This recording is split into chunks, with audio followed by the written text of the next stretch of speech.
And now, coming to you live from the tri-state area and San Francisco, California, it's the best part of Wednesday, Waffle Box, with your hosts, Mike Fish and Kush Hayes. Welcome to a podcast where we talk about anything, everything, and nothing all at the same time. Coming up on episode 47, Elon Musk slowly taking over the world. Nicolas Cage stars as himself, and so much more. My name is Mike Fish, and I am joined, as always, by my main man over there. It's Mr. Kush Hayes. Kush, how you doing, buddy? What's good, y'all? It is the best part of Wednesdays. It's Waffle Box Wednesdays, and guys, I am so happy to be here with you for another episode and another edition and another School of Fish. Mike, what are we looking forward to today, man? Like, how was your weekend? Weekend was pretty quiet. It's kind of like that's good. Yeah, lounged about, did a bit of chauffeuring, and then kind of just nothing. You know what I have been obsessed with lately? No. This Amber Heard Johnny Depp court case. Oh yeah. Oh my god. Oh my god. It's tragic and comedic and all at the same time. But like, you know, these are real people having real problems. But then this chick like shit in a bed. And it's like, I don't know what to believe anymore. I don't know what to believe anymore. The thing I've noticed, I have no idea what they're talking about half the time. But I'm gripped. I don't know. Like there'll be literally one of them will be like, whoa, what color would you say the grass was that day? And then the witness would be like, well, I think the color was great. And then everyone goes, objection! Like what? Everything. They're just objecting to everything. I have no idea what's happening, but it's exciting. But yeah, I'm hooked. I'm watching it for like 8 hours a day. Wow. That's a lot. I didn't even know it was really being televised. I know there's been like press footage and stuff like that, but okay. I've discovered a new form. It's apparently there's a thing called LawTube where people will watch live streams of court cases and kind of comment over them. Yeah. I mean, there used to be a thing called Court TV, and then it became like HD TV or Access TV or something else. Like when OJ Simpson wasn't on trial, it wasn't doing anything. But yeah, I'm imagining most of these through YouTube or its own URL. Is this through YouTube or its own platform? It's YouTube. They're just calling themselves LawTubers because it's probably cheaper to produce. Sure. Yeah, but it's literally it's like us, except for we're just talking over a court case. But it's pretty interesting stuff. There's someone I was watching. I do wish I remembered her name. I do, so it'd be nice to just give her a shout out because I was entertained by her. I'd like to give a little bit back, but I can't remember. I'd have to look it up. But there was like 22,000 people watching her live stream today. Wow! And so she's just doing like what the Twitch kids with the video games do. She's just watching and then just reacting, like with exactly that. Just a little figure of her green screened in the corner. Meanwhile, the case is going on in the background. That type of thing. Yep, it's okay. Wow, intense. Man, it's fascinating how that's a format now. I mean, that's just an accepted format. I mean, yes, with anything. I mean, it's like a growing thing. Like, because no one wants to sit there and watch a court case on its own. It's boring. I want to watch it with friends, and I'm pretty sure I have no friends that want to watch this. So hey, I'll watch with her instead, and she'll talk me through it. It's exciting. But yeah, the virtual friend box. I get it. I have no idea, but there's some weird shit going on. Because I guess, because again, I'm not a lawyer, but there'll be that is true. You are not a lawyer. Some things that the counter lawyers or defense lawyers, I guess, are like harping on some shit because maybe they don't have anything else. Like, we're not gonna get into because this would be a whole fucking episode if we talked about it. But there was like a psychologist who said Amber Heard had something, yada yada yada yada yada, and then the defense lawyer was just like, "Whoa, is it not true that you met up with Johnny Depp at some point and had muffins?" And then there was like this 20-minute thing about muffins. Wow. And What has the muffins got to do with this? Like the whole thing is obviously, if you don't know, if you are listening and you don't know what this is, basically, again, we're not going to get into it. We're going to move on very quickly. But apparently Johnny Depp is suing Amber Heard for slander and saying he was abused by her. That's the long and short of the case. I don't know where muffins come into this, but there was a huge section of this court case about muffins. Mm-hmm. Muffins is no idea. Muffins comes into play because these lawyers get paid a ridiculous sum of money per hour, and even more so during court. So let's this 30-second observation about muffins, stretch that out into $15,000. $15,000. I mean, do you reckon they do when they offer their people muffins? And they're because if Johnny Depp loses this case, he has to pay all of her legal fees, and they're anticipating that as well. I mean, again, I'm no expert, but if I had to guess, I don't think he's losing this court case. But I mean, there's still a long way to go. But this thing is so crazy; it could go either way, or the judge could just get fed up with it himself and just go, "Oh, fuck this, case dismissed." No one's a winner. Everyone here's a loser, including us. No one gets muffins. No one gets muffins. Get the fuck out of my face. Anyway, let's talk about more things that people on Twitter have been reacting to very happily and as adults. So Elon Musk. Now, I will say, so Elon Musk obviously in the news because he has agreed to buy Twitter for $44 billion. Now, I will say, as of recording this, just so we don't look stupid, because if it's all full fight, I'm going to give it to him. But technically, he hasn't bought Twitter yet. He has offered to buy Twitter to $44 billion. Twitter have agreed to accept that. However, there's some other legal shit that needs to go down before the actual deal goes. So, as of right now, Elon Musk does not own Twitter. Not yet. Not yet. However, it's probably going to end up going through, but it hasn't gone through yet. Anyway, so real quick before we get into our thoughts on this Elon Musk situation, let's just talk about some quotes from him and some thoughts on going from this. So obviously he has bought, or he's offered to buy Twitter for $44 billion, which for me, I did a little bit of research. As of right now, Twitter has assets of around about, I think, $12 billion. Okay. And as of last year, 2021, they made a net loss of around about $240 million. So I'm kind of wondering where the estimation of $44 billion comes from. But I'm guessing that's some legal shit and like they have to pay off the stock because he wants to take it private. So I'm assuming a lot of that is going to be to pay off the stockholders. I'm assuming. So 44 billion, whatever. So he has said, and I quote, "Free speech is the bedrock of a functioning democracy, and Twitter is the digital town square where matters vital to the future of humanity are debated." Maybe I'm looking at the wrong parts of Twitter on that part.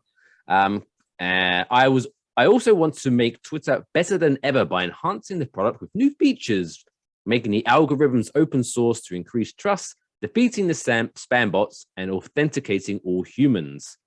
Twitter has tremendous potential. I look forward to working with the company and the community of users to unlock it. Kush Hayes, first thoughts. Well, from what I understand, this was more of a fuck you, I'm just going to buy your company move. He had already gone ahead and was able to purchase enough stock that equated to like 9% of the overall value of the company. That much I do know. And then this was the next step. He was just like, I'm just going to buy you guys out flat out. What led to that? I don't know. I like free speech, but there are times where I wonder, like, is speech maybe a little too free? Everyone's found that problematic tweet, and more times than not, they're just really questionable and not really anything with any desired harm. But then, have you ever gone down the racist Twitter rabbit hole? That's some scary shit, dude. Well, yeah, this opens up this the story, I guess the discussion of the majority of people I find online, not just on Twitter, all over the place, but the majority of people who yell about quote unquote free speech actually don't know what free speech is legally. Because is it the first? I'm not American. The First Amendment. First Amendment, free speech. Basically, freedom of that speech, religion, is etc., etc. Long story short. Obviously, it's more complicated, but basically, the First Amendment, free speech, allows me to say, like Joe Biden is the president right now. I can say, Joe Biden's an idiot. He's a terrible president. Yada yada yada. And Joe Biden cannot put me in prison or punish me for saying that. No, he cannot. That's the free speech. What a lot of people seem to think is free speech is, hey, I can say a bunch of racist, sexist, horrible shit, and no one can say anything back to me because free speech. So, no, that's not free speech. I guess technically you are free to say that. However, it works both ways. People are then free to rebuttal what you're saying. Like, I can go up to my boss and say, hey, fuck your mum. But then my boss is free to tell me, I don't want to pay you to work here anymore. So it's like, I never saw that coming. Oh my God. What? Yeah, what? I just told him to go fuck his mom. What the fuck? So, like I said, whenever people ban around, hey, it's free speech, I always get worried. So. Those guys are usually the most troublesome too. So, and they got a chip on their shoulder, and they got something to prove, and they got to double down on it, even if they kind of know it's wrong, and I bet they do. And also, most people saying want free speech are always the ones that are hiding behind like an egg on Twitter and they're fake names. It's like John 8 digits. It's always some weird Twitter account. John 8 digits. Yeah. John 8 digits. Old Johnny Eggshell 8 digits. Johnny Eggshell 8 digits, you crazy bastard. Always with that racist shit. You've done it again.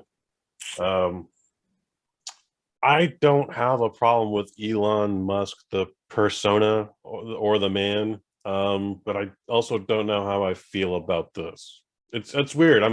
I should have no feelings about this. I should be like, okay, cool. But something about this something's not smelling right here. I don't know what it is. And I've brought it up on the show before, like maybe we should just walk away from Twitter as it is. By the way, follow us on Waffle Box. That's this kind of thing. It's like because Twitter is a social media network. At the end of the day, it's just literally a website that you log into on app. And this is like, I guess, where the generations differ. Whereas because there are people now who are out there maybe listening, and if you are listening, thank you, but who grew up with social media. And it's almost like this is a thing. You grow up, you get a job, you get a social media account. So once that whole thing starts changing, it's kind of like, what the fuck?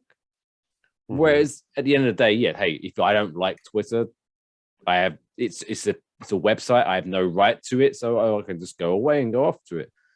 But at the same time, as other people have made mention, Twitter is a very powerful tool now. So it is kind of, again, I have no reason to believe he's going to do bad things, but it is kind of scary to think that one person with one opinion, with one mindset, is now going to be in control of all of that. It's pretty freaky. So I have a feeling we'll be talking more about this as the weeks drag on, but yeah, I don't know if this is a bad thing, but something's telling me this isn't a good thing. I haven't put my finger on it yet, honestly. I don't trust a man that's willing to lose $44 billion.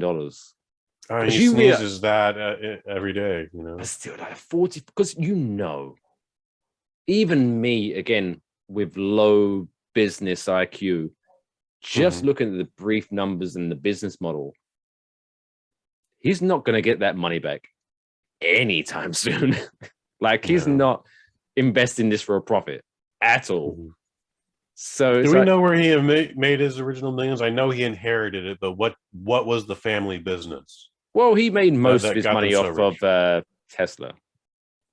Okay. Because he has an estimated net worth of $273 So what was the money before that? billion.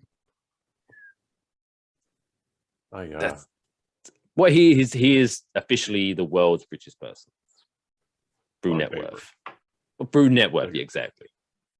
And the reason I say that, again, this is one of my pet peeves. Again, all the people listening to this, I'm sure you're incredibly smart and you know this, so I'm not explaining anything. But just in case anyone is, net worth does not mean you have that money in your pocket. No. Yeah, good point, Mike. Yes. Like, it's because, investments and because let's just say, because many friends of mine own a home, but they're broke as shit because they're paying a mortgage, yada yada yada.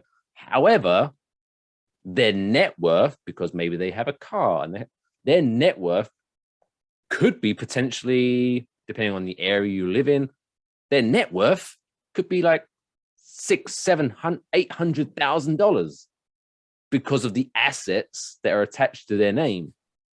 But they probably have maybe $2,000 in the bank. So it's different. It's different. So Elon Musk doesn't have 273 billion just to be like, it's gonna Vegas, baby. But still, I'm sure he's not doing bad. I'm sure he's doing okay. No, I understand he had to get a couple of investors in on this as well, and then there's a bank loan also involved. All of it he'll take care of, no problem. Going back to my original question though, like, did Papa Musk, did he get his money from like oil or conflict diamonds, or do we know that? If you don't, that's okay. I'm just asking to ask. I don't. All I know is Tesla. Folks, if reach out to us at WaffleboxPod on Twitter and tell us how Elon Musk made his money, or where did he get his inheritance from? I mean, he has his own money now, but you have to assume he didn't start off with $20 in a dream. No, I want to say it's commonly known that like he inherited money, but then flipped that into his vast fortune now. Yeah, I mean, I could be wrong about that, but that's why. Tell us, folks. We're reaching out to you. It'd be nice if you called more than just for money. Or maybe Elon, if you're watching, come on to the show next week. Oh my god, that'd be nice. You can smoke a joint with me, Elon, and we'll make the Twitter stock go down or up or whatever. I don't know. I don't know how. Well, if he's taking it private, so there'll be no stocks, so he doesn't give a shit. Okay. Well, there you go. Elon, open invitation. Come on down. I'll even get like a little comic book picture of you. It'd be fun. It'd be great. Oh, there you go. So yeah, let us know what you think, good people of the Syrup Squad at WaffleboxPod. What do you think about Elon Musk? Are you gonna? There's a lot of people going, I'm gonna leave Twitter. You probably won't, but it's definitely going to be something to watch. See how he's making the newest cars that everybody loves. He's sending Captain Kirk into space. Like, this guy's a smart man. But then we also make jokes about him being a supervillain, and that kind of worries me. So, I mean, at least his space rocket didn't look like a penis like Jeff Bezos. Oh, I get those two mixed up. They both sent rockets up, didn't they? Jeff Bezos sent Captain Kirk into space in his rocket with balls. There you go. Which, again, I think pretty sure we covered this on a previous episode, but there is no. I'm not an astro rocket scientist guy, but I'm pretty sure those balls didn't add to the lift or the aerodynamics. They definitely carried wind resistance. That was by design. He knew what he was doing. Although I think the balls detach, or maybe I don't know. I didn't watch the thing. Once you've had a couple of kids, you snip them off. The balls do detach. You just snip off the balls. And then you get to enjoy your retirement. Yes. Again, not much conclusion to that story because it's very much the beginning. I'm sure we'll be circling back to that, see what Dr. Evil has in mind for Twitter. but we'll see. Yeah, what does this mean? Like, again, I got a notice from Facebook last week saying that my account had been restricted. It didn't give me, or it did give me an example, and it was a meme that I had posted August of 2020. It was a funny meme, but it wasn't even my meme. Like, I just clicked the share button. All right. But for whatever reason, that led to me not being able to advertise or something else just benign for 30 days. I was like, I don't do any of those things anyways. I don't. One, that's really weird that you're giving me this strike, but two, this doesn't affect me. Like, I can still go to the Oscars. I can still be nominated for Best Actor. I don't understand what's happening here. But then I called Octomama Ho on the Weekly World News, and I got banned for a week from Facebook. So I don't understand where we're heading with any of the social media stuff these days. Elon won't have any of that. Mm-hmm. Anyway. Or maybe he will. Who knows? Speaking of complaining, before we move on to, so now we're going to have a second segment because this is hilarious, right? So before we get to our dumbest world record, I thought perhaps this could be a dumbest world record of the week, but I couldn't quite work out whether this was officially in a world record, but I had to feature it anyway. So a Dublin man from Dublin, Ireland, if you're not familiar with Dublin, as opposed to Dublin, California, that's a place, is not a fan, shall we say, of living near an airport. So much so that this man in the year 2021, all the way back to last year, he made a total of 12,272 noise complaints about Dublin Airport to the DAA, which averages, as they say in the story, 34 complaints every day for an entire year, and accounted for 90% of all complaints. One man, which is hilarious, because all I can picture is this guy picking up his phone. Oh, the plane's too loud. Hangs up, and then 2 minutes later, another plane takes off. Oh, they're doing it again. The plane too loud. Hangs up. That'll fix it. Oh, fucking hell. What else did he do with his life? 34 complaints every day for a whole calendar year. You sent me the article to this the other day, dude, and I had a bunch of chuckles reading it this morning. It's 34 complaints a day, and if it's 24 waking hours, if this man never sleeps, he is just making over one complaint every hour. Okay, you indicated he's doing it by phone. The article actually stated like you can actually do it on the website now too. They got a website specifically designed for this. Before we get a little into that and some more fun numbers, I have to ask again, like, did that airport just open up 4 years ago? Like, was this guy on his family's land and all of a sudden, oh my God, there's an airport there now? Or did he move there and he's just being a cunt? Because he's going back to fun numbers, you said it, he's over 90% of the complaints, but if you removed all of his complaints, it's like only 1,200 people a year are making complaints in the neighborhood. Like, this is madness. This is way bigger than get off my lawn. This is quit flying your plane over my house. I don't know for a fact, but I'm going to assume that Dublin Airport has been there for a while.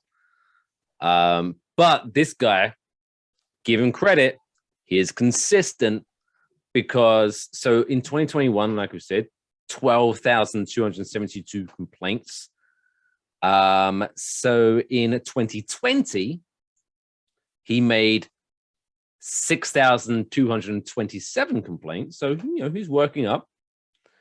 So much so as of right now, again, as of recording in 2022, this man has filed 5,776 complaints, averaging $59 a day. Dude, what do you do for a living? Like, I This is imagine you're literally working from 3 and- home. If you do not sleep, that's 3 an hour. 3 an hour if you Do not sleep. Yeah, what is he doing? Like so guess what, pal? I asked, like, did this airport just open up and you were there first? Like, but guess what? One option is just leave.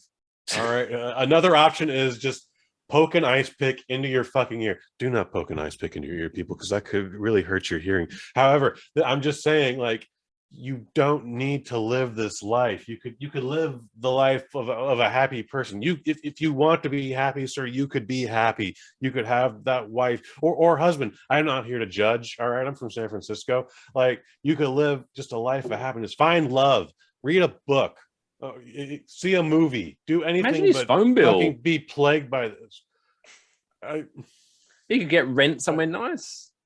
I guess Dublin has a different phones policy. Yeah, I don't know. Sure, yeah. I wouldn't know what his phone bill would look like, but in the 80s, that would be a thing. So I would relate more. But could you imagine if it was the 80s? And he's like doing the rotary. Oh, hell. So yeah, like you said it, he's boosting his numbers up. So what I have to think is, like, next year it's the RAA or the DAA. The DAA, the Dublin DAA. I have to feel like the DAA like something sent him like a TGI Fridays gift card. Like, here's 50 euros and shut up. And he was like, well, if I got this for 5,000 calls, guess what'll happen with 15,000 calls or whatever it was. They might send me a TGI Fridays and a Best Buy card. Oh shit.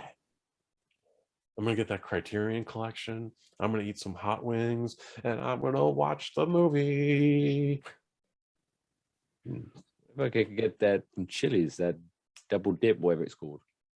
Do they have a Chili's in Dublin? You wouldn't know, but I've still. never been to Dublin. Probably. I was very surprised to see Five Guys in the Netherlands. Like, all right, Taco Bell. Got a few Hooters. I know that Hooters exists. Hooters probably is pretty fun out there. Hooters was. I reckon terrible out here in San this seems like the guy who likes a Hooters, and I reckon he falls in love with his waitress. He should just go to Hooters then and fall in love. Yeah. Hey, it could happen to the best of us and the worst of us. Like, going to Hooters and spending your time on some chick who pretends to like you is way better than what you're doing here, sir.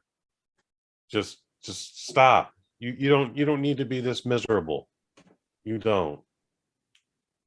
Like, that's the thing. I think he's genuinely that angry all the time because, like, 1,000%. the joke would wear it. If he was doing this as a joke, I'm going to just phone up. I mean, he's committed to the bit for sure. I'm going to phone up 6 times an hour, every hour. Ha ha ha! This is funny. At most, a week, not 3 years. Like, he is committed to this. This is a quest. Like, I'm now shoe on other foot. I'm surprised the RAA just blocks his number. The DAA hasn't implemented a policy of, like, we only accept 1 call a day from this number. We will only accept 1 email a day from this address, and that's it. You can't do another thing for 25 hours because this guy is such a cunt. Well, you've got to imagine they know him. 5 hours. Like, it doesn't say his name, but I'm sure whoever picks up the phone. All right, Steve. Oh, yeah, Cyril. I know. See you later. Speak to you in a minute. Bye. Click. Oh, what up, Colin. Steve? Colin. Fucking hell, Colin. Fucking Colin. Hey, all right, Colin. Oh, yeah, that was the 222 going to Paris. Sorry, Colin. I'll ask the next one to keep it down. That was the 413 going to Istanbul. Sorry, Colin. Hey, we are an airport. All right, dude. Like, you know what we do here, right? Just flash on this guy. At some point, someone has to flash on this guy because I bet he's rude as fuck too. I bet he's not just going like, so this is Colin, and I'd like to report. I asked you nicely to keep it down. You're not listening. Another plane is flying over my house. Another plane. Another GD plane is flying over my house. I think he's trying to hold it back. He's trying to be polite. If you do not keep this noise down, I will raise HE double hockey sticks. Hockey sticks? I'm delighted that you know that expression. But he did it in an Irish accent, but I'm not going to pretend that. I'm not going to try. I've had too much blended whiskey already. Anyway, but yeah, shout out to Colin, even though we don't know if that's your name, but that's going to be your name now. Colin, knock Keep it off, doing your dude. thing, I guess. You don't need to be this miserable, bro. It can be better. Just go to a strip club, dude. Go or go to a movie. I don't care, man. You have to manage your time way better than this, dude. Absolutely.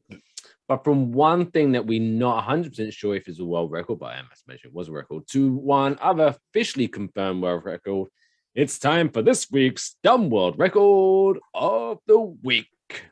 I do love this segment. Why? Why? Why would I? Why? Why? Why? Why? Why? Why? Why would you want to do that? Paso. This week's Dumb World Records takes us to the wonderful land of Iraq. Where Iraq before we get into this, Saudi Arabia, not Iraq, is trying to make Marvel delete 12 seconds from Doctor Strange 2 because of a reference to a lesbian marriage. Saudi Arabia, not Iraq. So sorry I butted in there, but I just wanted to get that off my chest. And just that's silly. Just one. I don't know if this ever came over to America, but in England, right? There used to be slang. I don't know if it's still for the lesbians. Oh, there used to be a slang where they would be referred to as carpet munchers. Oh yeah, that's common. That's a popular one. Yeah, it's a fun one. So it's like people like watching 6 seconds of a Marvel movie. Not too much carpet out there though. Carpet munchers. I know. Yeah, I'm a big fan of no carpet. Let's just say that. Anyway, that's a Waffle Box After Dark segment. Anyway, yeah. This man. So Ibrahim Sadiq, 29 years old, from Iraq, strong broke the world record for assembling 7 M&Ms into a tower. Oh, do you stack them on? I feel like we've covered something like this before. I think we did something similar where it was I can't remember what it was, but it was 4. So I don't know what it was exactly. It's 7. But the reason this caught my eye is because 1, fair enough, 7. However, the article caught my eye because this man also broke another world record. So Sadiq was able to stack the candies, as this says, into a tower of 7 M&Ms, beating the previous world record set by an Australian of 6. So maybe that was anyway. But Sadiq previously earned a Guinness World Record by balancing, get ready for this, balancing 18 eggs on the back of his hand. Okay. Wow. But I'm just looking at. I have generous sized hands, but I'm thinking that's. I have to feel like he's using the grooves of his fingers as well. And then your pyramid system. But I can't even keep my hand, my hand's still not that flat. So even if he put them in the grooves there and then some stuff wow, man, we need to start getting some photos or video incorporated into this, because that's something I would like to see. I don't know why it's a world record, but Jesus, that's unique. I feel that I'm beating a dead horse with this, but again, at what point does this man? What were you doing when you came up with this idea? I can balance a lot of So eggs there on the it back of was. my hand. I'm in Iraq and I'm sitting on the couch and I'm watching a bootleg version of Step Brothers from the United States. Don't tell anybody. All right. Because it gave me Watching real my trouble. There's a 17th lot of episode crazy of shit in Judge it. Judy. Get those eggs Anyway. bored out of my mind. And then it just comes to me like, I need to stack eggs on this. Like, can I? And how many can I do? Like, I bet I could do at least 4, maybe 5. Oh, if I could do 4, I should be able to Pyramid, do 3. 7. If I could do 10. 7, then maybe I could do 3 more. But then I could stack some. Ooh, this I guess night you'd have to just angle got your hand interesting. and like. Slow day in Iraq that day, apparently. It was a peaceful day in Iraq. It wasn't It was- a peaceful day. It was such a calm day. I came up with the idea to Stack eggs on the 18 back of my eggs hand.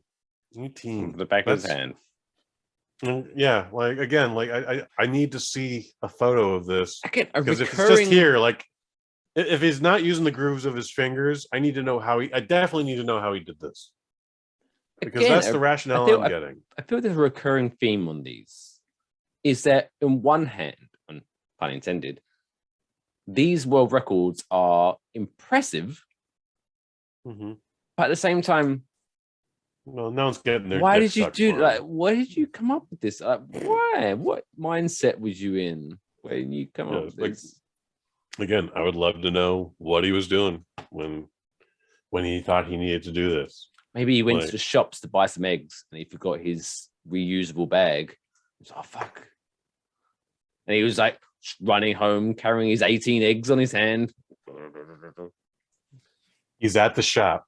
He's buying eggs, but he slips on like some buttermilk or there's something wet on the floor and he accidentally slips and eggs go all over the place. Okay. They just all fly in the air and he just happens to catch like 2.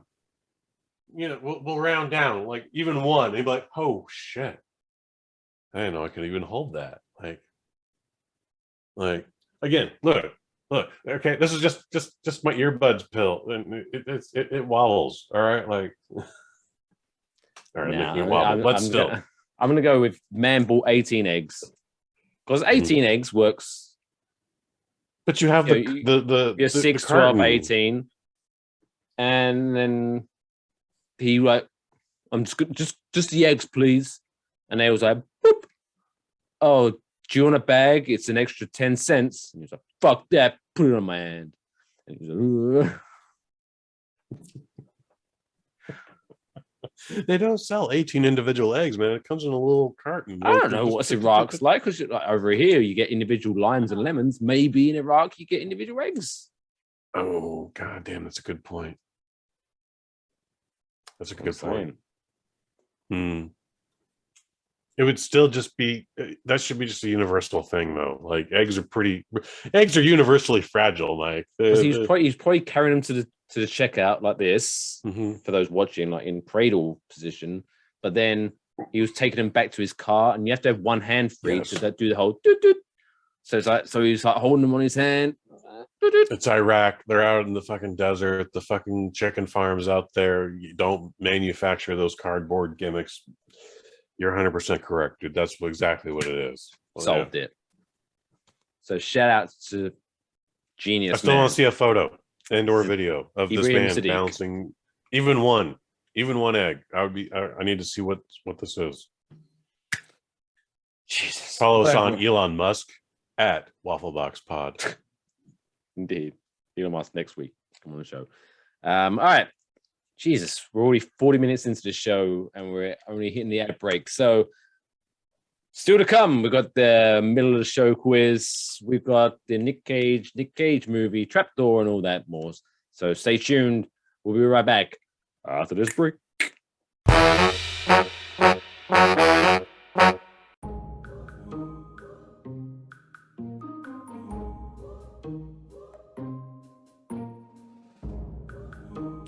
Hey, you.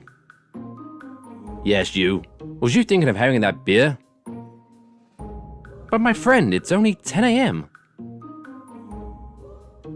Won't everyone judge you for drinking this early?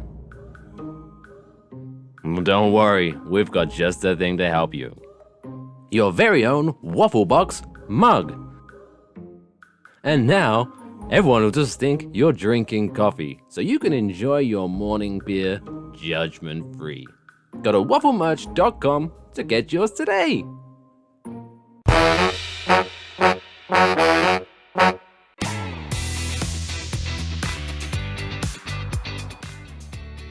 Hey, what's up, guys? Thanks for coming The back. music is so good. Welcome to Waffle Box, episode 47. Still to come, Nicolas Cage starts as Nicolas Cage in the something talent. But now, speaking of Nicolas Cage, it's now time for the middle of the show quiz. Middle of the show quiz. So for this middle of the show quiz, Mr. Hayes, I'm going to ready. give you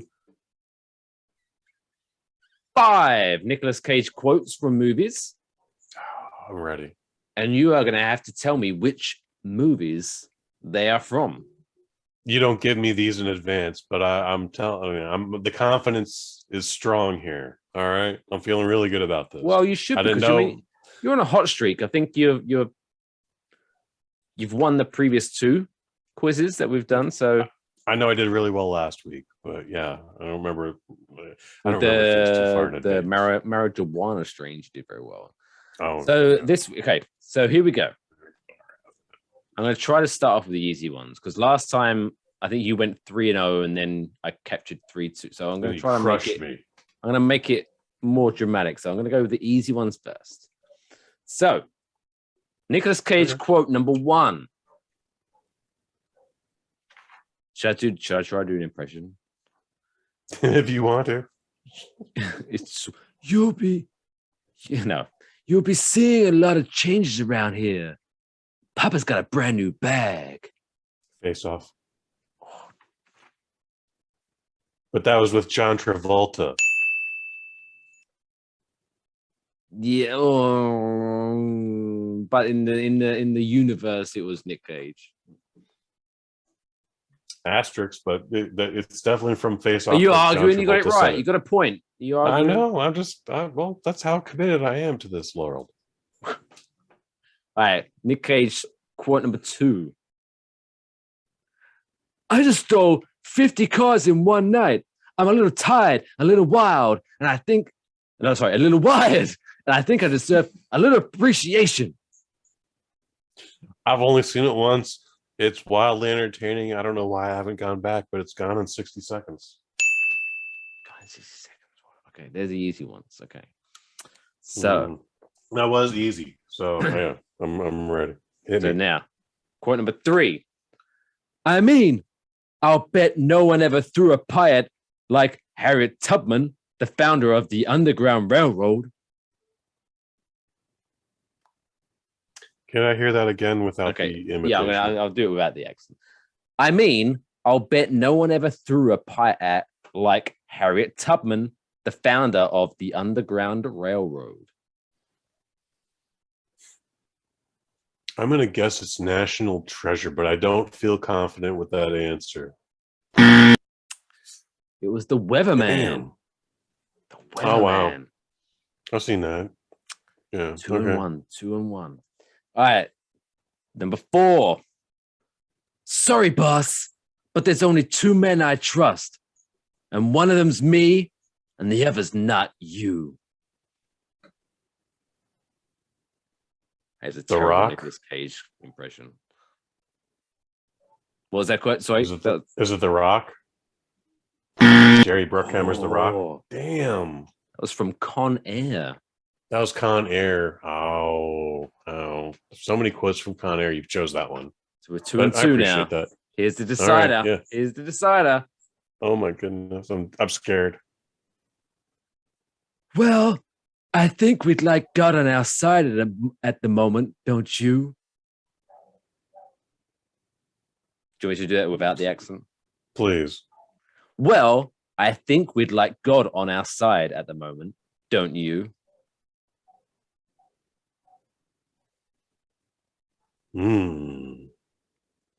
I do not know, so I'm just gonna say Moonstruck. but I don't know. That one was The Rock. That was The Rock. Wow. That was The Rock. Woo! That's not even a thing. No one says that. Come on, man. Well, I think that was just before like they were worried about the rockets launching and shit like that. I guess. All right. Well, you Victory to me. I beat you finally. You got me. That was a tough one. I don't know. I don't know where we were going with that one, but yeah. All right. It was fun to Next do time. research on that one. All right. So this next segment, if it's the first time you're tuning into Waffle Box, the next segment is Thank you. Trapdoor. And thank you. Yes, thank you for joining us. The Trapdoor, where we take a choice of 4 things in the world and we delete one from history. This is a Trapdoor.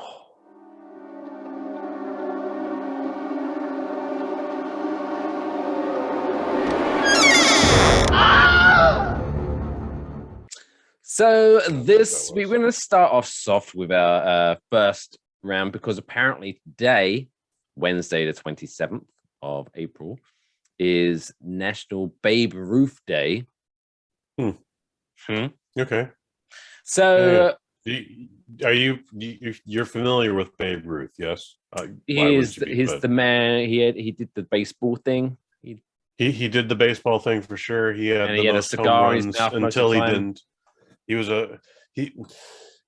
in his time, he was a fat baseball player, but when you look at him, he's like, oh, I mean, he's just kind of like svelte, and I mean, he's a little wide, but I wouldn't call him fat. But yeah, those were the metrics we're using. He was cuddly, shall we say? He was a big old racist teddy bear. He was. He sure did take advantage of that. Only white people can play the game era of the game. But anyway, that's a whole nother episode. We can get into that. So there are 4 major sports in these United States of these Americas. So I think there's too many sports, quite frankly. Let's get rid of one. So out of the 4 choices, we have the NFL, MLB, NBA, or NHL. Get rid of one. Cut it.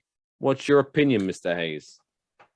It's not I'll just tell everybody up front, it's not a good one, but being born and raised in California, we don't have a lot of snow and we definitely don't have any ice. So I'm getting rid of hockey.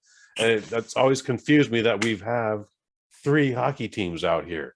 It's never made any sense to me. Like the Sharks do great in San Jose, but why? It's California. There's no snow. Like little kids can't. Dude, I can get a ball and a bat and play baseball right now in my front fucking yard. All right, I can't play hockey. All right, I can play football.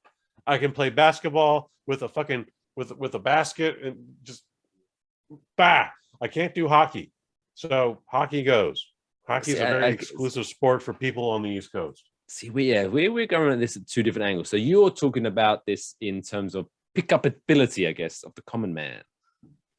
Whereas the way I thought about this was watchability on TV. Watchability? If watchability, you're getting rid of baseball. I'm getting rid of baseball. That's where because I get hockey, it. Hockey for me, for being the British person, it's kind of like, other than obviously MLS, you have MLS, but that's not a thing really yet.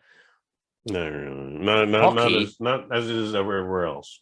Hockey is kind of like, to me, watching it is kind of the closest thing. It's like soccer on ice. Hockey's dope. I love a Sharks game. It's pretty cool, dude. I get it. I get why people like it. Everything's signed. Even to be fair, NBA is kind of not that exciting. NBA is the best live event I've ever attended. Honestly. But yeah, I like the fact that it's fast paced and it's done. Baseball, that's like you could be writing away 5 hours of your life. Baseball is at its best is when you are playing baseball, and more importantly, when you get to hit the ball, whether it's a line drive or a pop fly or that 1 in a million home run that none of us can be. Baseball is only fun when you're participating in it. It is fun if your team is in a playoff hunt, it's fun drinking beer. It's fun having all the homies together and having a little barbecue in the parking lot and then going checking out the game. Like, baseball is fun in all those merits. But if your team ain't in the World Series, it is just boring to watch at home. I will be the first one to admit that. And I love my San Francisco Giants. I keep my shit right here. I'm going to put my hat on right now. But baseball, yeah, baseball needs some adjustments, and they've been working on that. They don't make a lot of sense, but they're trying to make it a quicker game. So have I managed to sway you on your trapdoor nomination, or are you sticking with hockey? Well, last week, yeah, I submitted your ridiculous opinion about Jay-Z, and I was like, yeah, you delete Jay-Z, you see what happens. I'm surprised your house hasn't burnt to the ground. So, no, yeah, I can't get behind hockey just because of my geographic area. This Bill Bridges and this work together here, just simply because I was obviously betting for baseball, but also simply because I remember one time I did play baseball, obviously not professionally, but there was one time where I swung for the fences, connected with that bad boy in the sweetest of sweet spots. That baseball flew miles. I don't know how. To which led me to become extremely cocky and confident. To which the next one, I swung for the fences and took a fastball straight into the ribs, and I collapsed like a sack of shit. So I guess you that took also, a ball to the ribs. Yeah, it wasn't fun. So that's what makes me hold a grudge. But I guess just because simply I'm a New Jersey Devils fan, and by that means I just lose a lot. I can be talked into getting rid of football, but I think it's too Americana. My football, and it conflicts with your podcast, so that's why I didn't bring it up. Like I'm not a football fan. Like I love my 49ers, but hockey, you gone. Next, second subject. So this is a very topical one because a lot of people are complaining and bitching about the amount of streaming services there are. And so we're going to help everyone out. As the streaming wars. Yeah, we're going to help everyone out. We're going to delete one. So out of the 4 choices, we are going to delete either Netflix, Disney Plus, Amazon Prime, or HBO Max. After this podcast, you will not be able to subscribe to one because we're going to delete them from the world. What are your thoughts initially on those 4, Mr. Hayes? Netflix is going the way of the dodo. It had its time. There was a time when you could find everything on Netflix to the point where you felt like, oh, I just own this on Netflix now. I don't have to worry about this. I can just put this in my queue or my library, as it's now known, and I just pull it up whenever I want to. A lot of people within not just the United States, but the world discovered there are things called broadcast rights, and nothing's finite. Everything has an expiration date. So all of a sudden things start disappearing. And with the advent of your HBO Maxes and your Disney Pluses, we don't need a Netflix now anymore. Unfortunately, you have to subscribe to 6 separate platforms if you want to see everything, but we don't need to see everything. But of those 4, Netflix, we're cutting you. Thanks for everything, but goodbye. See, break it down, Mac.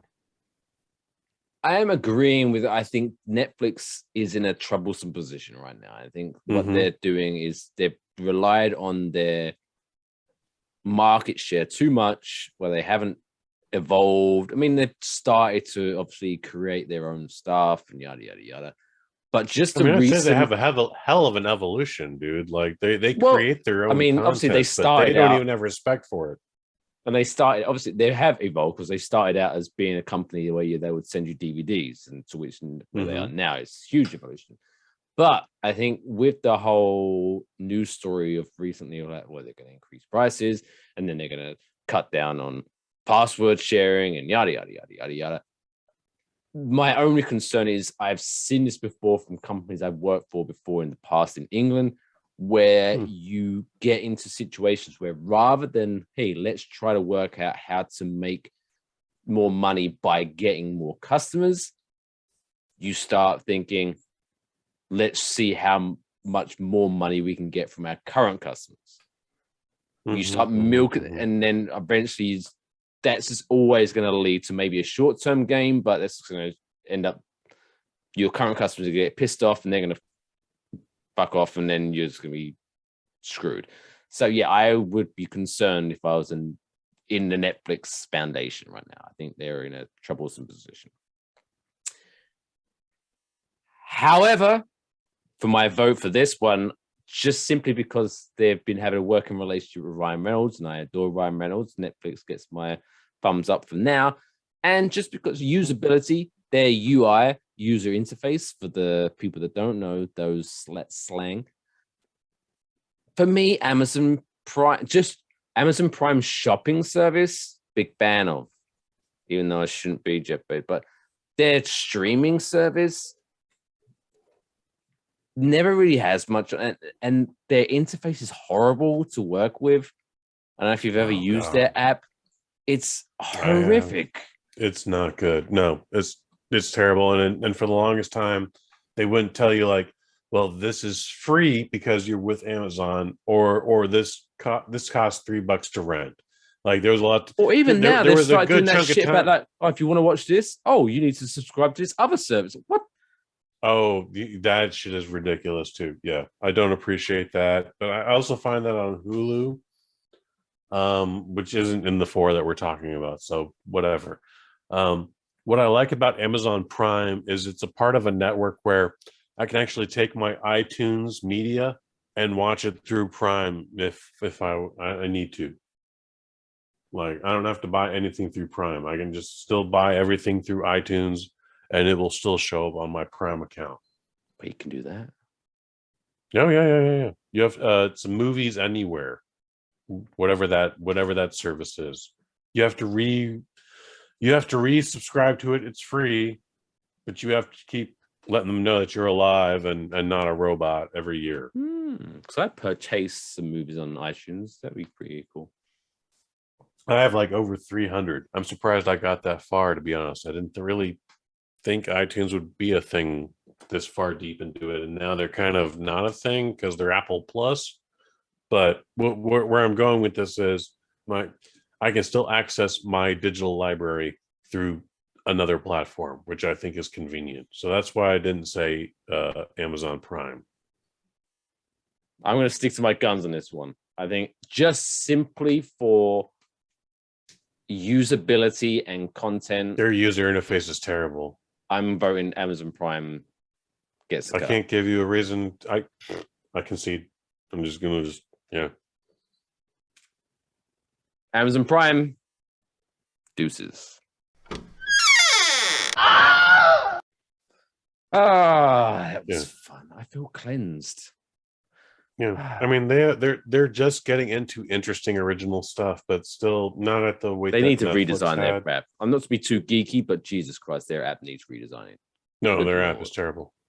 Yeah, it was terrible. Lord. Anyway, what's the word? Honorable mention. I think I might have mentioned it before, but Disney Plus also. You need to sort your shit out, by the way. Because Disney, it's like Plus, you're specifically looking for Disney stuff, though, and you happen to like have there's also Pixar. That was Star Wars and Marvel. Like they don't have enough content to have that many. Because there's always like, oh, since you watched Doctor Strange, you should watch this Marvel stuff. Oh, since you watched Doctor Strange, you should watch this Marvel. It's like you're just scrolling down. Oh, since you like Disney stuff, you like Star Wars, it's just always just give me a list of what you have. Stop trying to be smart and suggest things for me. You are Disney Plus. I know what you have. You're not. That's why we have algorithms, though. It's not like Netflix. It's not like Peacock or Parent. Where it's like, oh, I'm not 100% sure on it. You're Disney. I know what Disney provides. Stop recommending me shit. Just let me find what I want to watch. That's it. Yeah. That's all I'm saying. I'm with you. I've been laughing that the last 5 weeks of Moon Knight, as soon as the credits roll up, they keep suggesting me watch the Eternals. And I was like, well, I've seen the Eternals. I've watched it already. I like the Eternals, but I don't want to watch it again. Stop doing that. I sincerely hate Netflix too. Like, as soon as the credits start rolling, like, you should watch one of these other 3 random movies. Fuck off. Maybe I want to watch the credits, or maybe I don't want to. And if you don't, maybe I don't even want to see the trailer. In 10 seconds, I'm going to give you the trailer. I'm going to give you 3 fucking trailers back to back. Fuck off. Fuck off. See, Netflix should have totally won or lost that debate. But yeah, and it's just like, I should be able to turn that off. I don't need that. I can just judge by the thumbnail. Also, your algorithm is crazy. Like, you watch the right movie or the wrong movie, and all of a sudden, like, you just get like this whole series of just like weird. They're not even necessarily weird movies, but they're weird thumbnails. You're like, why are all these shirtless dudes on my Netflix stream now? I watched. There's. Like, I don't even know what I did to do this. Why are these? You watch dudes? one episode of Old Enough, which is a Japanese TV show, which I think we covered. Okay. Maybe. I don't know what that is, but all right. It's where parents get their like 3-year-olds to do chores. Okay.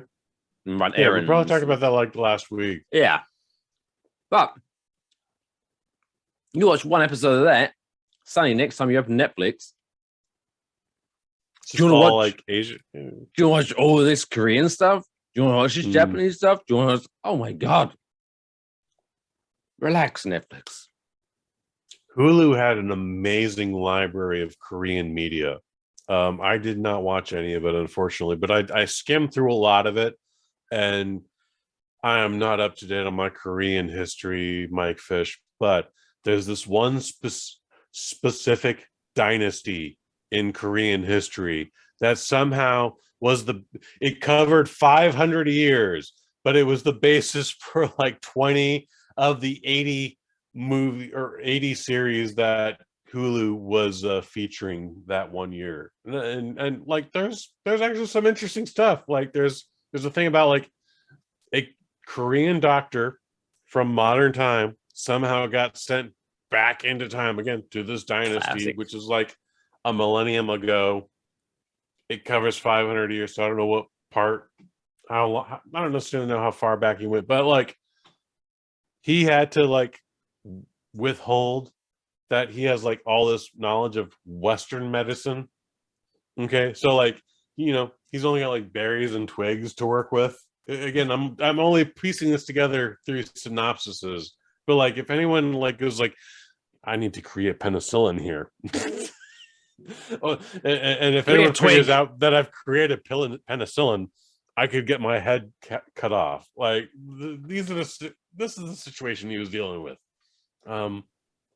It's always stuck in my mind. I wish I could go back and watch it. I don't know if it's available anymore, but yeah, that was our Korean media on Hulu for a while. I mean, I'm not gonna lie, some of the shows, they do some good shit. A good show is a good show, dude. A good story is a good story. I don't care about subtitles. Before we move on to Kush's movie review, which is coming up right now, this is my request of streaming services, whoever you do, right?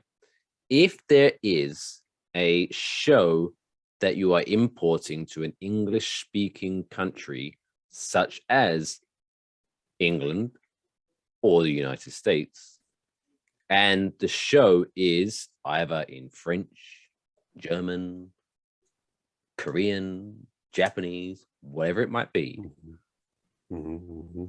please, for the love of God, just provide subtitles. Stop trying to awkwardly dub that shit in English. It's weird.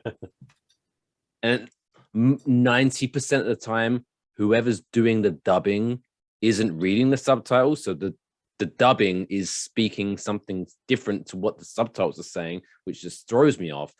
So That's a bad sync job. Just let them speak in their native tongue in whichever country this was provided, and just put English subtitles. Just leave it at that. I have to disagree. As much as subtitles don't affect me, and I would actually rather watch the media in its natural language.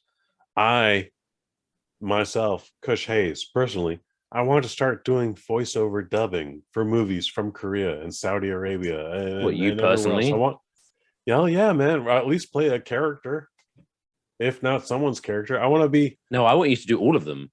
I want to watch a show where there's like a situation where there's 4 people talking, but you're doing the same voice. No accents. I'm doing different. Just you doing No accents. I have to do accents. I have to No. I just want you to. It's me having to work out which one's speaking at any point. It's hilarious. No, that's not going to work, Mike. That's not a good. That's not going to help the Or algorithm. your interpretation of what they're saying. That'd be better. So like, there's a really. I can do that, but I have to do voices scene where they're yelling at each other, and you're just like, "Hey, player, no, man, that's not cool. I don't. You're just a jive turkey." And it's like this. I think it'd be great. Kush Hayes interpretation of Korean dramas. That's what I want to see. Look, fool! I'm telling you, stop talking so bad about my woman. I'm not pimp feeling slap it. you so hard.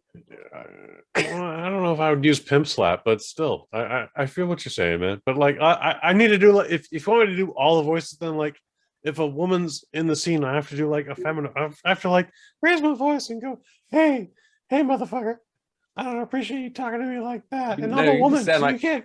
Samuel Jackson's just been punched in the nuts. I'm a bad motherfucker. I'm a bad motherfucker. Where's my wallet? It's right there. It's in the bag. It's the one that says bad motherfucker. I like where we're going with this, but I have to do different voices. I have to be allowed to express myself. Ooh, Kitty Reservoir Dogs. Why am I Mr. Pink? Because I ain't gonna say it. Because use a cigarette. Use a British cigarette. Oh shit! Oh. Yeah, I think I had that in my sleeve. There, yeah. Yeah, I can't say that anymore. Well, saved yourself from getting canceled there, Mike Fish. I think we can move on to the next subject. We're just going to cut straight into it. Kush's movie review. Nicolas Cage stars as Nicolas Cage in Nicolas Cage's something talent. It is called The Unbearable Weight of Massive Talent. It is not an easy title to remember. I literally just had to pull up my cue here to recite it. But it is a fantastic and entertaining film. Nicolas Cage as Nicolas Cage, Pedro Pascal as some other dude, not Pedro Pascal. Tiffany Haddish. They have a nice as she's kind of in it. She's in a trailer a lot. She's in the trailer more than she's in the movie. I'll tell you that much. Her and the other dude from Mad TV. I know all about him. Yeah, you know what? they're there. There's something about Tiffany Haddish. Yeah, what do you like? I don't know what I like about Tiffany Haddish, but I like it. Mm-hmm. All right. Yeah, I feel you, man. You should check out The Card Counter with her and Oscar Isaac. It's wildly. It was a very independent movie. It came out just last year. Nobody saw it, but it's out there. Is that the Moon Knight guy? The Moon Knight guy, yes, sir. Yeah. Okay. Yeah. Yeah. I haven't seen it, but I know what you're talking about. Yeah. You should check it out. It's a very, very underrated film. But you'd be like, oh shit, Tiffany Haddish, why are you so sexy in this? And I was like, it's just fun to win. I don't know. She's a winner. Hey, Tiffany Haddish, if you're watching this, you could be on the Waffle Box the week after Elon Musk, because Elon Musk next week. Tiffany Hash does not give a shit about us, but Well, I'm pretty sure Elon Musk doesn't either, but I'm putting it out there into the universe. Elon Musk would do I like, think I'm I gonna think go we've on got a these better young chance. on these young rookies podcast just to shake things up. Like no one He's a expects me to do disruptor. this. He's definitely a disruptor. Well, there's none. Anyway, Nicolas Cage. The unbearable, As Nicolas Cage is Wait. an unbearable way of talent. massive talent. It's That's directed by a guy named Tom Gormican. I don't know anything that It's he's massive done. I'm talent. not going to click It's his link. huge. It's the biggest it's- talent anyone's ever seen. The story is Nicolas Cage is kind of in this world we know him to be in right now, where he's done all this great stuff, but then he has this weird period where he's not really doing anything. He's got marriage problems. His kid doesn't appreciate him. That's a thing a lot of people can already relate to. He's racked up a massive debt at a hotel that he's lived at nearly most of the year. No one, maybe some folks will relate to that, but not the caliber of hotel. Regardless, he's still trying to be an actor. He's still trying to be the best actor. And why wouldn't he? Because he's Nicolas fucking Cage. And, he goes out of his way to get this one part. And when he doesn't, he's kind of shattered. And his agent's like, so there's this birthday party in like the Mediterranean, or it's on some secluded island that you haven't heard of. But this guy wants to pay you $1 million to hang out at his birthday party. And he's like, I don't want to do that. But then he's reminded, like, he's got all these bills, which he does. Nicolas Cage historically had a horrible thing with the IRS, where he owed massive taxes. And the reason why you see him in all these bullshit movies, like the last 10 plus years, anything you've seen him in that's bad, it's because of his tax bill. Like, pay your taxes, people. I reminded you about that shit 2 weeks ago. I hope you listened, because this is the reason. You could just be in a bunch of shitty Redbox films. Think about it. Could be way worse than some shitty Redbox films, but you don't want to be in those either. Anyways, Nick Cage doing his thing. Turns out Pedro Pascal is being investigated by the CIA because they think he's if not a terrorist, a drug dealer, or just a really bad dude overall. And spoiler alert, he ain't. Happy to tell you guys, he ain't. That's the only spoiler I want to give you. This movie is very fun. It's very delightful. I'm only mad that they didn't reference movies that I wanted them to reference, because Nick Cage's catalog, even with without the shitty films, is that huge. Kiss of Death, him and David Caruso. You guys got to check that fucking movie out. Like, Nick Cage swolled up, beat Michael Rappaport to death with his hands, literally, in the movie. And still had time to like bench press strippers, which I didn't know was a thing you could do. But now that I do know, in 1996, I want to be a part of it. All right. That's how cool Nicolas Cage is in this universe. Did they reference Face Off? Immediately. A couple times even. Yeah. They reference Face Off. I'm sorry? Got any 60 seconds? Yes. The Gone in Rock. 60 seconds. Yes. Okay, those are the only three I really care about. Okay. No, he's got a rich catalog. So like when they come up with like Captain Corelli's mandolin, like that shit is hilarious. But I wouldn't say that's a classic. Oh, I guess it is in a way. So you know that one. Oh yeah. Okay, yeah. You're gonna pick up every reference then. Like, there are movies that he's done with like Laura Flynn Boyle called Red Rock West, where I was hoping, Mike Fish, that tonight one of our quotes would be like, "Fuck Mexico." That's Red Rock West. Okay. I wasn't gonna say that, just in case that got taken out of context. Well, I guess so. Yeah, fair enough. that's a whole other subject. And within the context, they're like, well, we could run to Mexico. And I've already said it. Anyways, the unbearable massive weight of talent is 4 to 5 stars. Blueberries, anchors, gold guns, whatever. It's one of those movies where it's the rare case of, because lately every movie is guilty of this, where the trailer for the vast amount just pretty much gives away the whole movie, basically. I keep hearing people saying that, and I don't agree on all of them.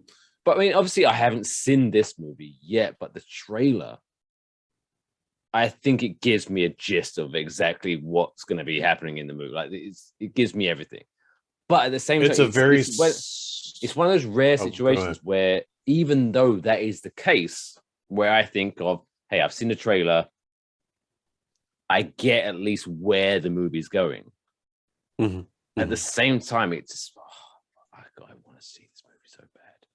Like it's a movie definitely wrapped around a gimmick, and that gimmick is still fun. It's not even an original gimmick. This has been done before. Maybe even as recently as the John Malkovich movie, Being John Malkovich. I don't know why it took me that long to remember that. Okay, like it's very insider. It's very tongue in cheek.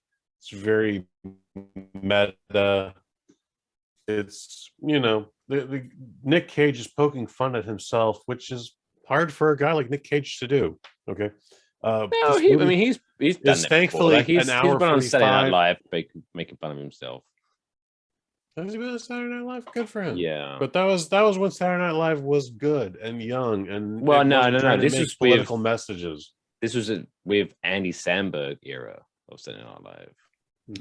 Okay. Oh wow, that long ago. Okay, that's still within the last 20 years. Yeah. But so yeah, he's not. This okay. Actually, I remember that was promoting the second Ghost Rider. Okay. So what year we talking about then? 2006. Okay. So yeah. So since maybe 2007. 2007, he's been aware of himself, I guess, and able to make fun of himself. I don't even. I feel like a guy like him tries to not Google himself. I feel like he's at that age where he's just like, that's just gonna bum me out. Everyone already is making fun of me already. You have to think of, like, even going back like The Rock and going in 60 Seconds, those performances, surely he was just having fun in those. He's not thinking, yeah, I'm gonna win an Oscar for this. You know what I mean? Oh yeah, no, for sure.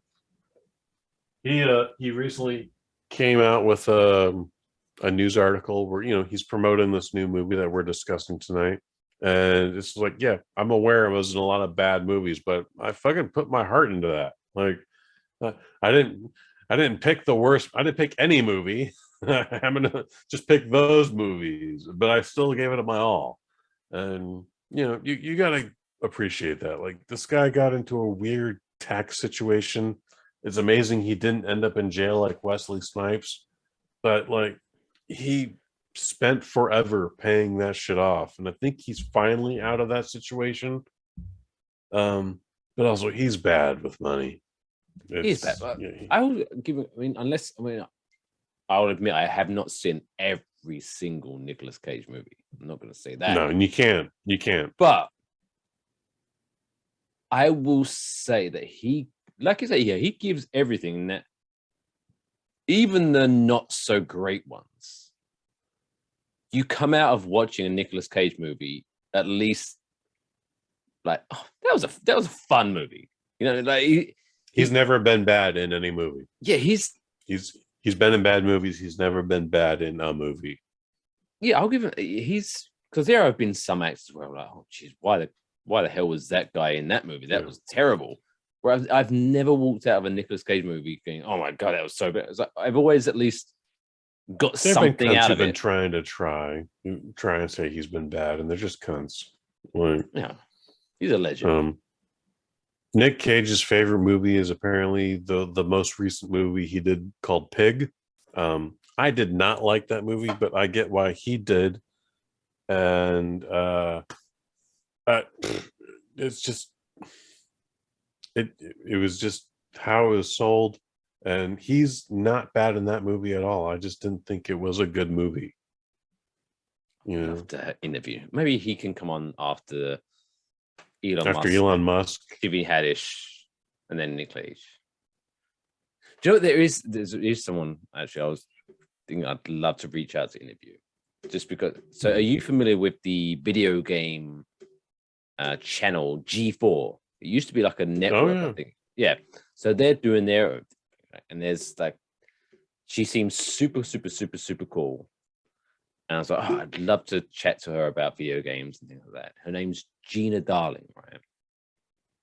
Gina Darling. Gina Darling. Okay, I'm not film. But the only thing is, I often, just because of with my accent and her name, if ever I was speaking to her, I would feel like one of those over the top like agents in movies, where I'd be like, Gina Darling, how are you? No.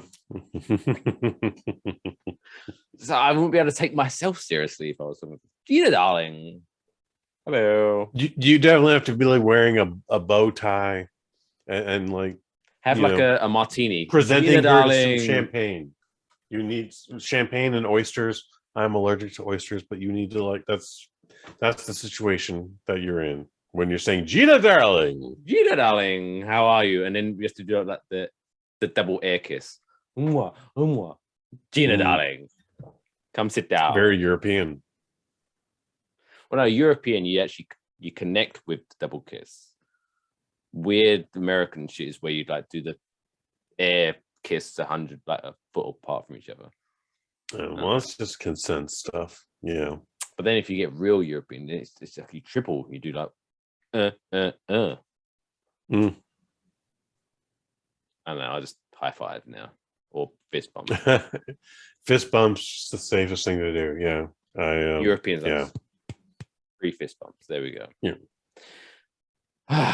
Anyway, check it out if you haven't seen it already. Nicolas Cage in the Hammer or Nicolas Cage. Check it out. It's super independent. It's because Doctor Strange is coming out in 10 days. It's not going to be in theaters long.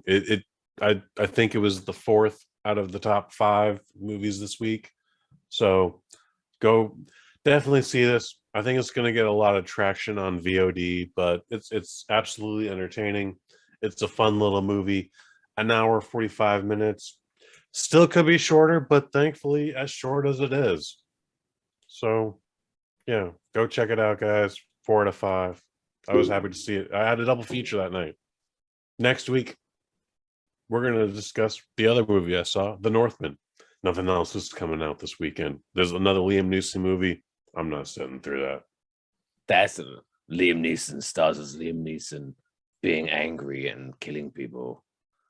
I gotta wonder if Liam Neeson is going through the same thing Bruce Willis is doing, or maybe because Liam Neeson did a big. I mean, we can get into this next week, I guess. But he made a big hit from Taken, and then he just made the same movie. I don't know. I mean, he definitely was in those movies, but I think that was the movie he was presented. Like they just kept, this guy was in a lot of great stuff. But he became the easier movies. Oh, he got super typecasted, but he never said no, and people kept going to see him. Yeah, I'm not gonna send them the money if I'm being offered. I walked out. You want to play the same role that you did last time, and we're gonna pay you? Oh yeah, sure. I'll fucking do it. Maybe. Anyway. Why not? Oh Jesus! Yeah, this is the longest episode of Waffle Box ever, but whatever. We're having fun. I think we are having fun. I don't know if it's the longest, but cool. I think it is. But whatever. Longer the better, as the ladies say. Speaking of which, let's make everyone feel good. Well, this week's Feel Good Story of the Week.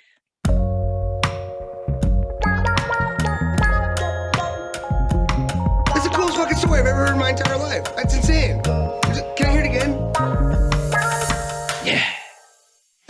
Yeah. This Phil Week story. Oh god. You know, I've been drinking. This week's feel good story of the week comes from who'da thunk, Boise, Idaho. Who'da thunk. Potato Town.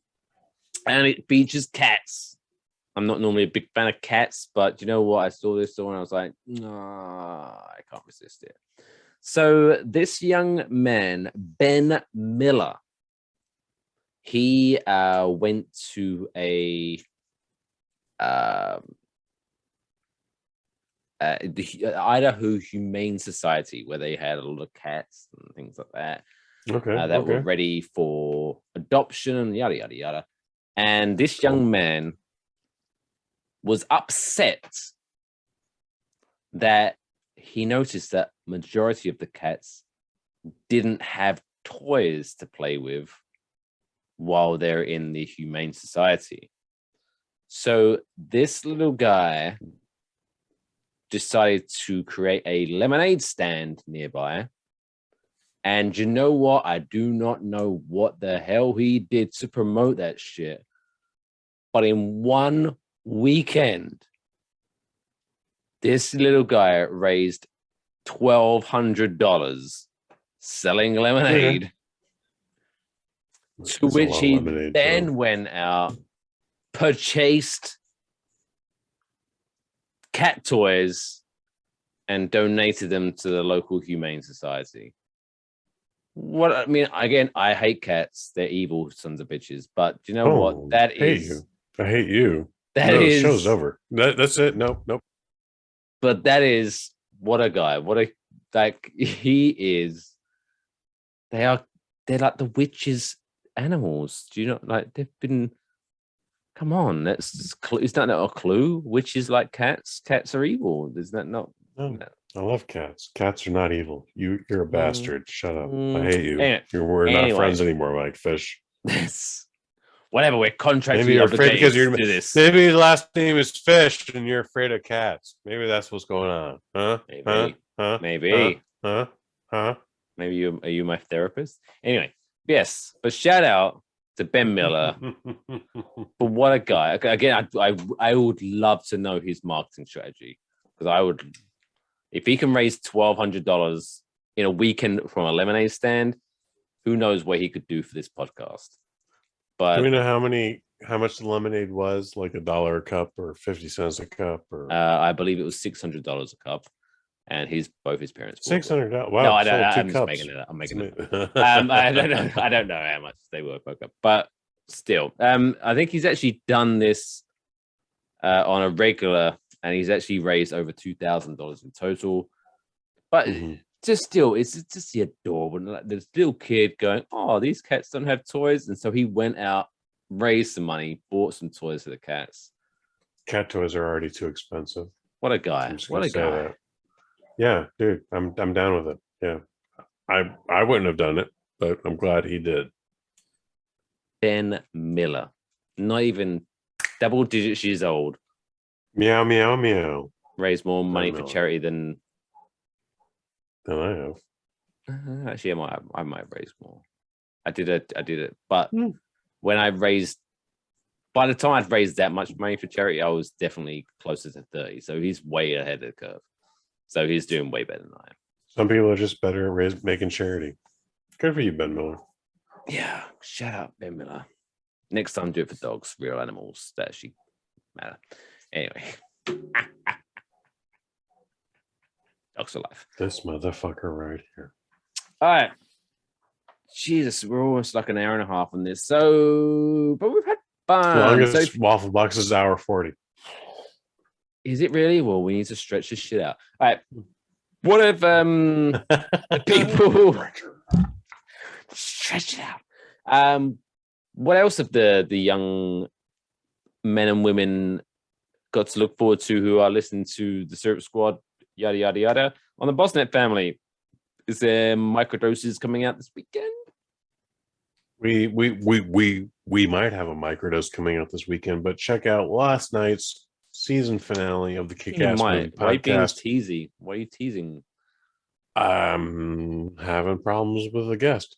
So check out last night's episode of the Kick-Ass Movie Podcast. It's the season 2 finale. Me and the director of Pact of Vengeance, Master Len Kabaczynski. We're talking about David Carradine's Circle of Iron from 1978. It's actually got the similar MacGuffin in Kung Fu Panda for all you Kung Fu Panda fans. So MacGuffin.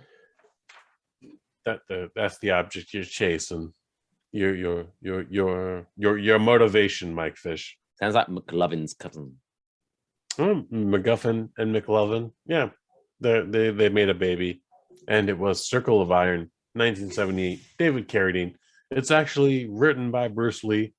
It's a very interesting movie. It's the late 70s, so it's very experimental. Lots of weird shit going on.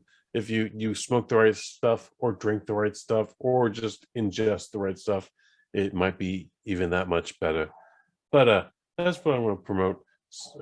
Season 2 finale, Kick-Ass Movie Podcast, came out yesterday. You should check that out. New seasons of Sweet Science Cinema and Squared Circle Cinema coming up very soon. Wonderful stuff. And if you do want to check all those out, go to Twitter and follow at The Bosnet Family. Is it at the Bosnet Family? The Bosnet.family and at Bosnet Family. I don't know. It's out. We're out there. Check it out. Doesn't even know.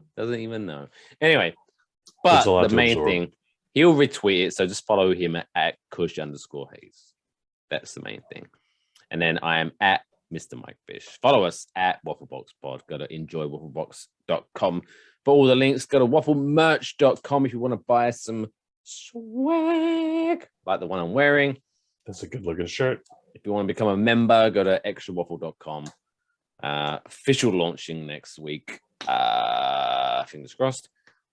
But until next week, don't forget. We've got 9 more minutes to check out. Don't forget to take care of yourselves. And can I drink it? No. Okay. Anyway, take care of yourselves and each other. That's all, folks.